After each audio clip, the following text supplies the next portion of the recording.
नमस्कार दोस्तों, स्वागत है आपका। बात करें समाजशास्त्र सोशियोलॉजी की। सोशियोलॉजी विषय में सेकंड ग्रेड में बात करें। अगला चैप्टर लेते हैं यूनिट 5 जो है परिवार, फैमिली की बात अपन से करेंगे।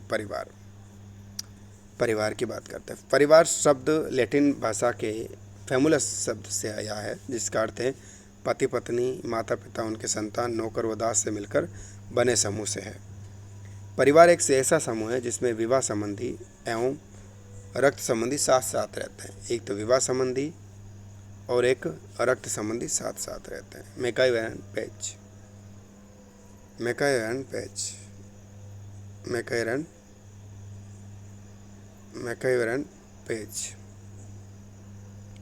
पेज।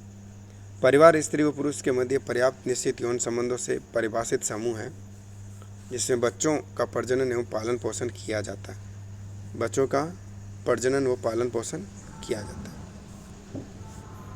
लूसी मेयर की बात करें, क्या हुआ देखो, मैकाइवरन पेज क्या कहता है। मैकाइवरन पेज की परिभाषा इंपॉर्टेंट पूछी जाती है। मैकाइवरन पेज कहता है इस परिवार स्त्री व पुरुष के मध्य पर्याप्त निश्चित यौन संबंधों से परिभाषित समूह है जिसमें बच्चों का प्रजनन और पालन पोषण किया जाता है।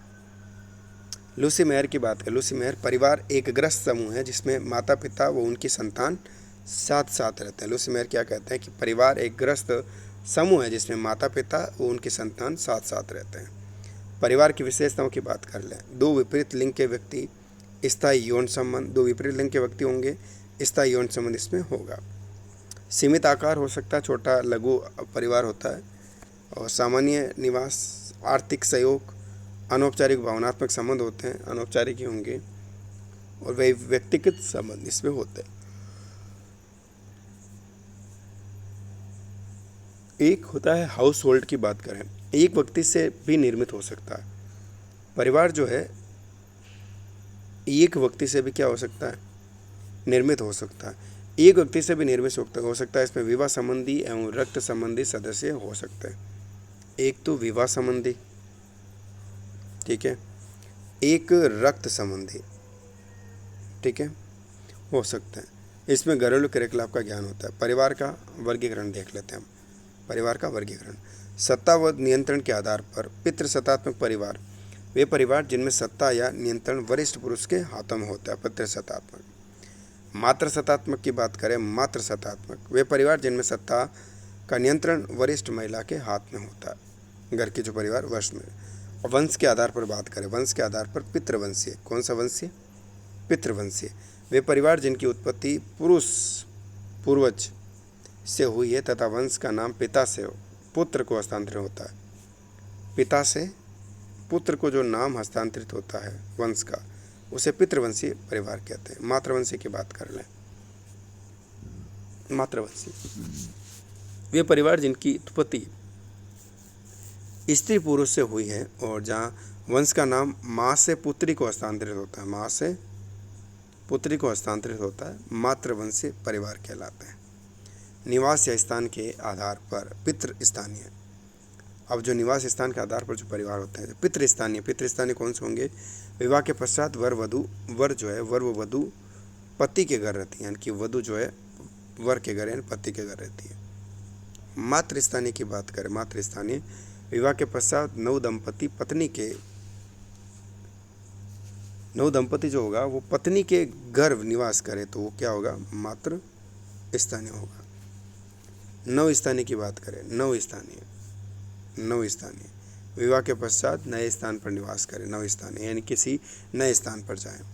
संदिग्ध स्थानीय की बात करें, संदिग्ध स्थानीय, जब सारे विकल्प खुले हो, यानी कहीं पर भी।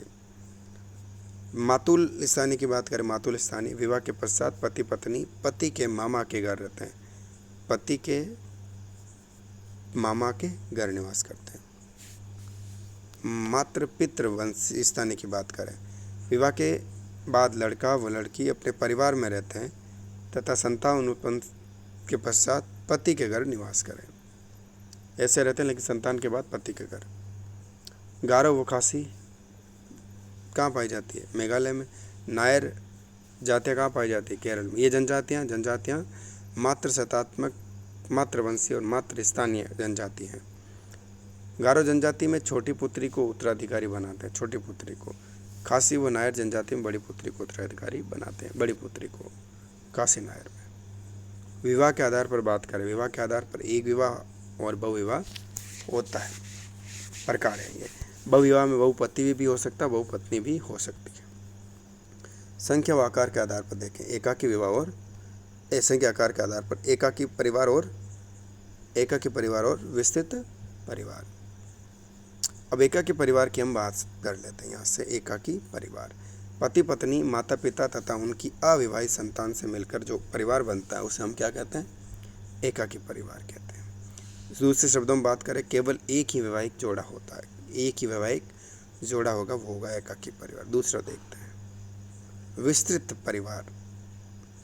एकाकी परिवार में किसी भी प्रकार का विस्तार हो, कोई भी वैवाहिक रक्त संबंधी साथ रहने लग जाए तो ये विस्तृत कहलाता है। कोई भी रक्त संबंधी साथ रहने लग जाए। संयुक्त परिवार की बात करें, मैक्स मुलर, संयुक्त परिवार भारत की आदि परंपरा रही है, मैक्स मुलर कहता है।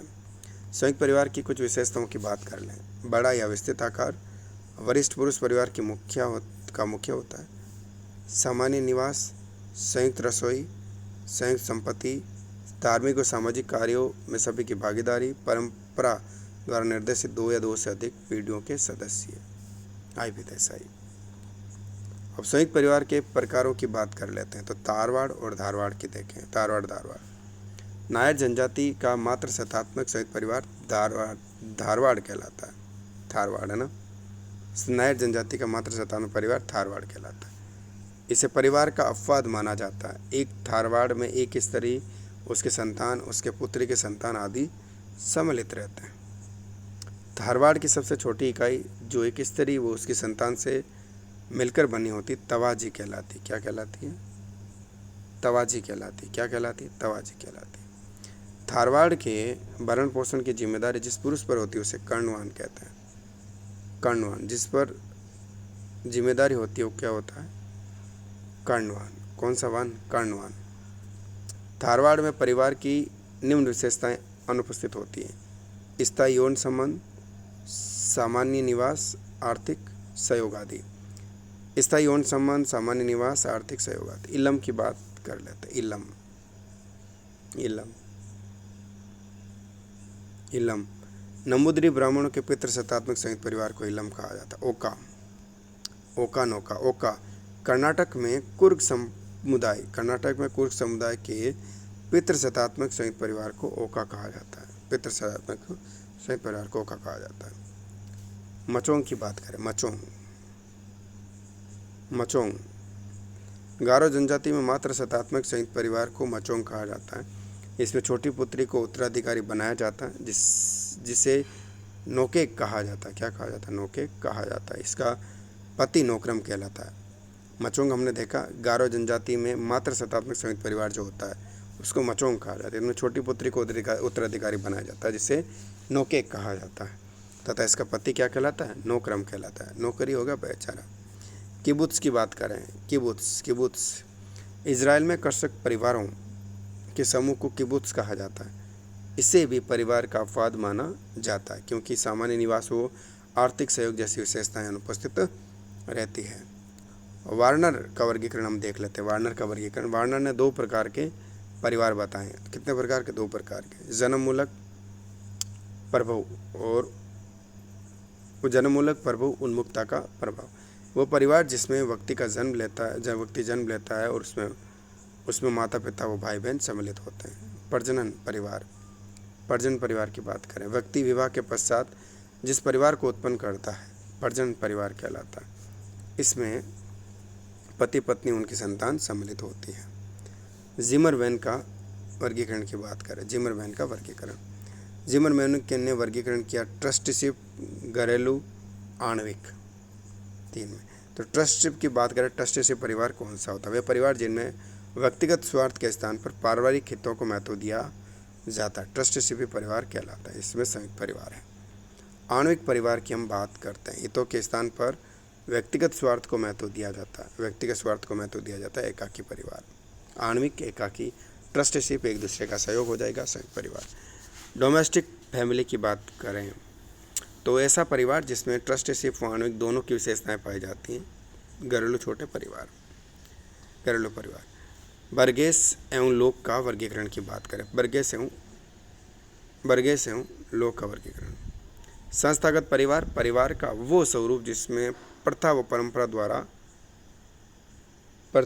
द्वारा निर्णय लिए जाते हैं। संस्थागत परिवार, प्रथा व परिवार द्वारा निर्णय लिए जाते हैं, संस्थागत परिवार कहलाता है। साहचर्य परिवार की बात करें, साहचर्य परिवार दाम्पत्य संबंधों पर बल दिया जाता है। इसके अंतर्गत दाम्पत्य संबंधों पर बल दिया जाता है तथा पति पत्नी मिलकर निर्णय लेते हैं।